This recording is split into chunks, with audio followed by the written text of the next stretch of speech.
My name is Father Paul Glennon. I'm here as parish priest in the parish of Walkinstown, Our Lady of the Assumption parish in Walkinstown, and I've been here the last few years as parish priest.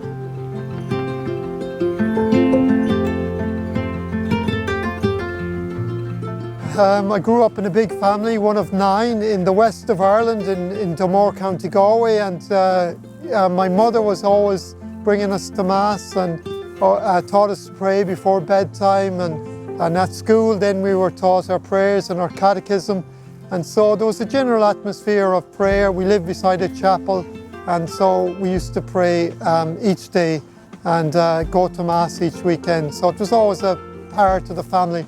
My father wasn't practicing, but he was always not stopping us from going. So overall, we had a good sort of practice of faith in the home.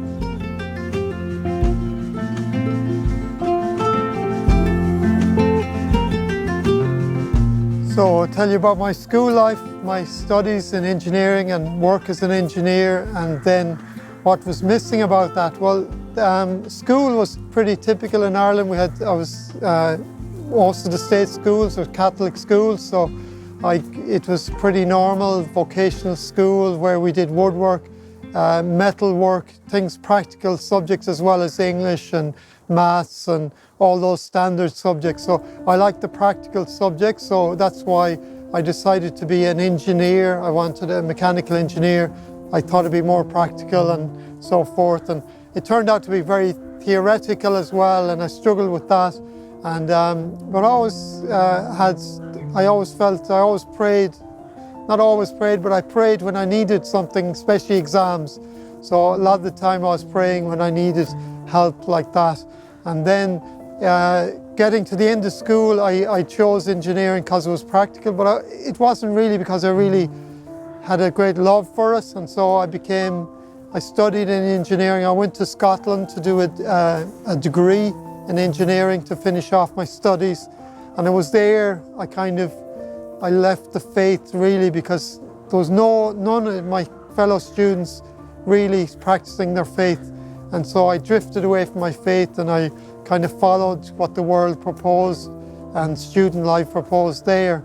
And so then I started to work in England as an engineer and in an instrumentation company designing new instruments to measure gas flow. And some of it was good. There was these projects which were kind of trying to make things, solve problems. But at the end of it then, I knew there was something missing, and I thought maybe if I returned home from England. So I returned to Ireland and I got a job in another company as an engineer, making quarry machines. And so I said, oh gosh, I'll be closer to home, I'll be closer to friends and family, and that'll be the difference. And still after a year or two, I realized, no, still something missing in my life. I knew there was an emptiness there or whatever. And so I was trying to fill it with, going out, drinking with friends. I was playing sports, rugby, and I was a member of the club, local club, and that was enjoyable, but still there was something missing.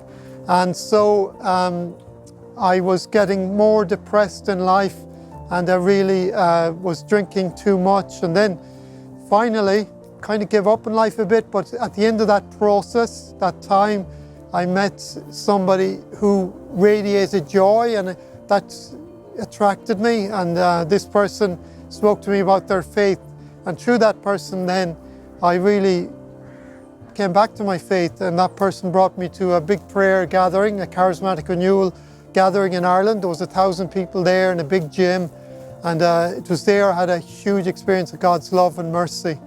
And I nearly, I was crying with joy in the midst of this crowd, and I realized the Lord was always there, and He loved me, and He forgave, all that had gone on. And so it was really a wake-up moment where I realized the Lord loved me, and He had me in the palm of His hand, and that was great, great joy.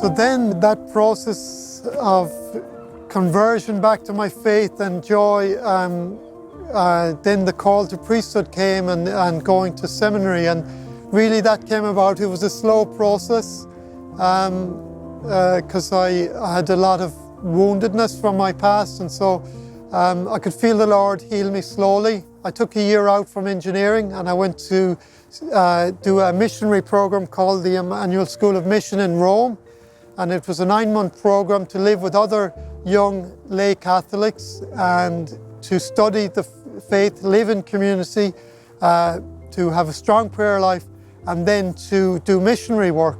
And so we did school missions. We came to Newbridge that year and did a parish mission, and we did other missions in other countries as well, but we were based in Rome. And during that year then, the call to priesthood came. It came through, they were praying for me. We used to pray for each other at certain times of the year. We'd gather around and say, now we're going to pray. So they prayed over me, and they exercised charisms of the word. So they received few words from the Bible for me. And so one received the word from Luke 22, do this in memory of me. And so one of the group felt that was a call to priesthood. So that struck me. It did resonate with me. And even though I hadn't thought about priesthood before that so much, that resonated and stayed with me, and the thought grew, but I was afraid to say anything to family. I felt ashamed in a way. I felt too embarrassed to say it in front of people. And it took a few years, 2 years of healing and going deeper in my faith before I was able to actually say that I'm thinking of priesthood to family and friends. I took a year out with the Emmanuel community. It was a year of discernment in Belgium to go deeper in the call and if I'm called. And at the end of that 9 months of discernment, away from family, away from work, I realized, I felt strongly in my heart the Lord was calling me.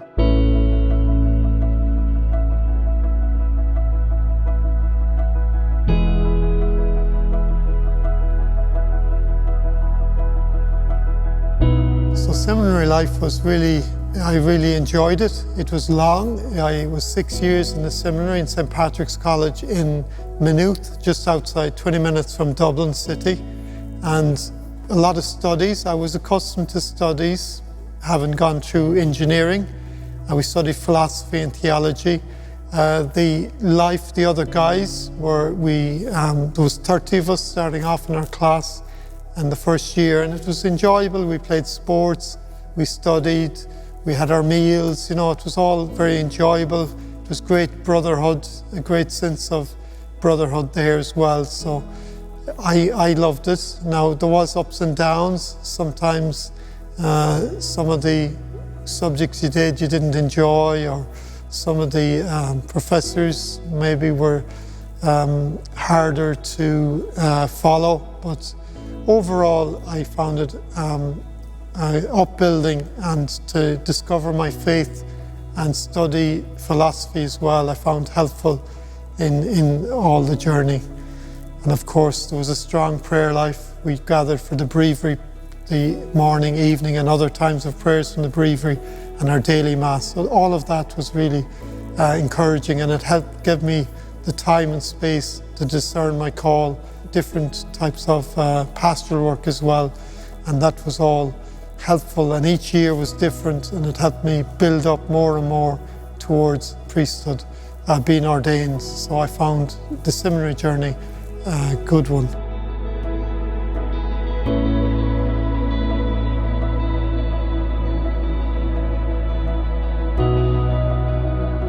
One important moment for me in the journey of discerning priesthood was when I was assisting a priest administering the sacrament of the sick in a nursing home, and we were going from person to person, and I could see something very profound. I could see tears in people's eyes, and in the priest as well, as he was going through the people, and I had this inner I just felt the Lord say to me, do you want to be my hands as well and to do this for me? And so that moment was very touching. So I felt it confirm my call to priesthood.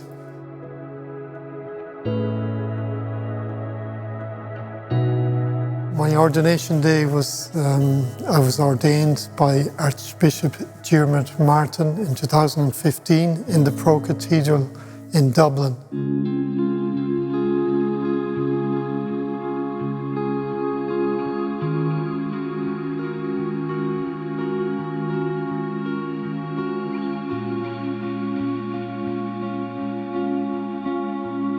It's a day full of good memories for me.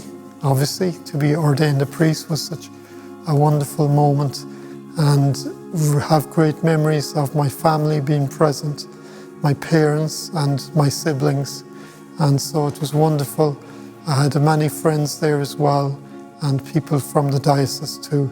So it was beautiful, and my favourite moment was prostrating myself on the marble and really laying before the Lord, asking Him, even though I felt unworthy, that He was taking me to be His priest. And then the laying on of hands by the Archbishop again was a beautiful moment where I felt really that the Lord was choosing me again, unworthy as He chooses me to be His priest.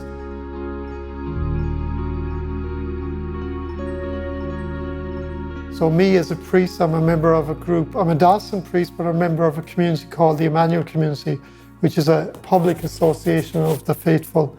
And it means I have brothers and sisters I spend time with once a week, and then once a month we gather as a group. But that's also, I have brothers and sisters in Christ in the parish here.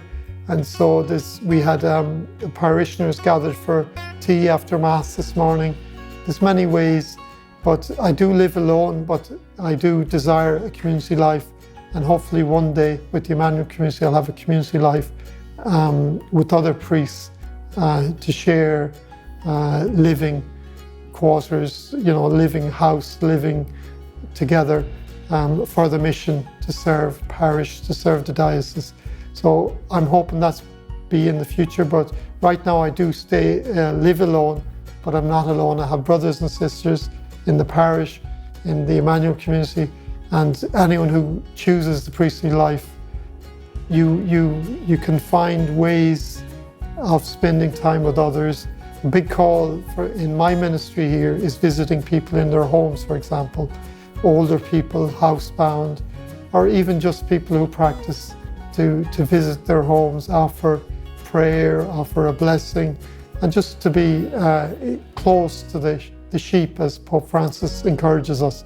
So it's an isolated life if you make it that, but a priestly life is a very full life where you can really be close to people and one of the great things about priesthood is you get to share very important moments with people, intimate moments like their marriages, baptisms, even the sad moments of funerals, and different moments, the First Holy Communion celebrations.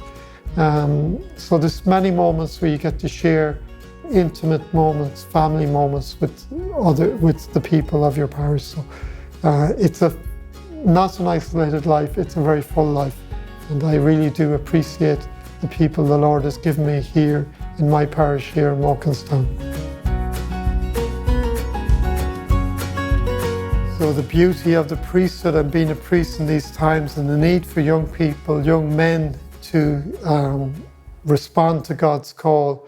God is always calling, and for me, I'm often reminded by Pope Benedict, Lord of mercy on him, Pope Benedict XVI. When he was a young boy, he was in the German army, and it was World War II, and his officer asked his group what they wanted to be, and after the war, and he said he wanted to be a priest, and the officer laughed and he said, sure, the new Germany won't need priests. And Pope Benedict, a young boy at the time, thought to himself, Germany needs priests more than ever. And it's the same with today.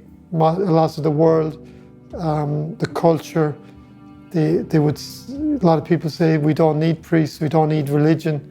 And in fact, it's now more than ever that we need priests, and we need shepherds for people. So for me, it's a great joy, even though it's against maybe the culture, but it's a great joy to witness.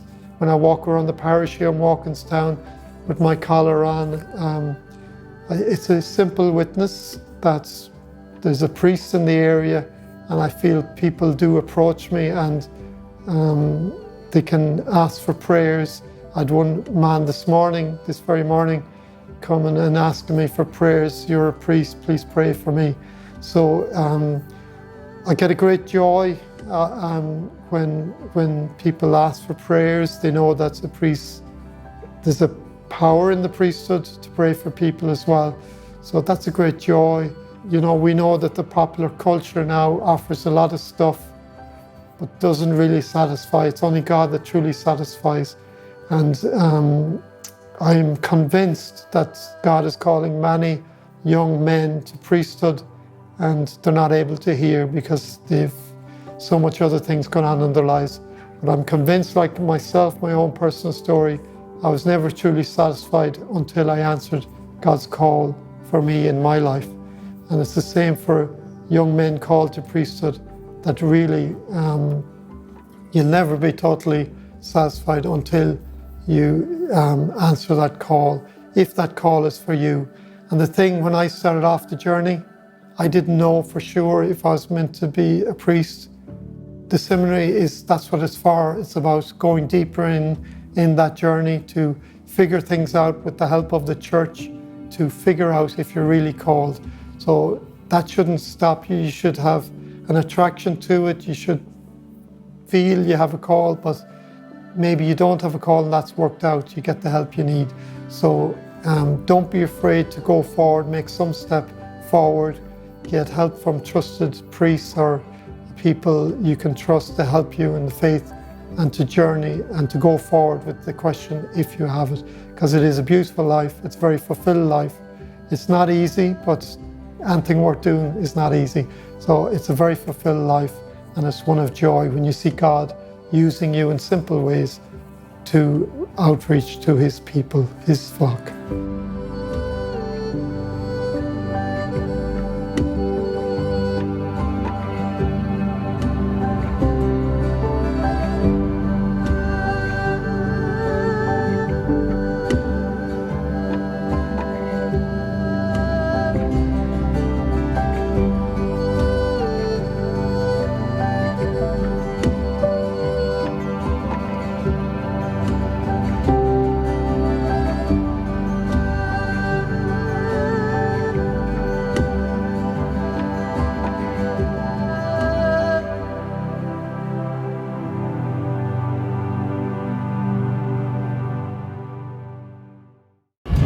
You can't always. This is the death Remarkably Turn back towards God. Rise up.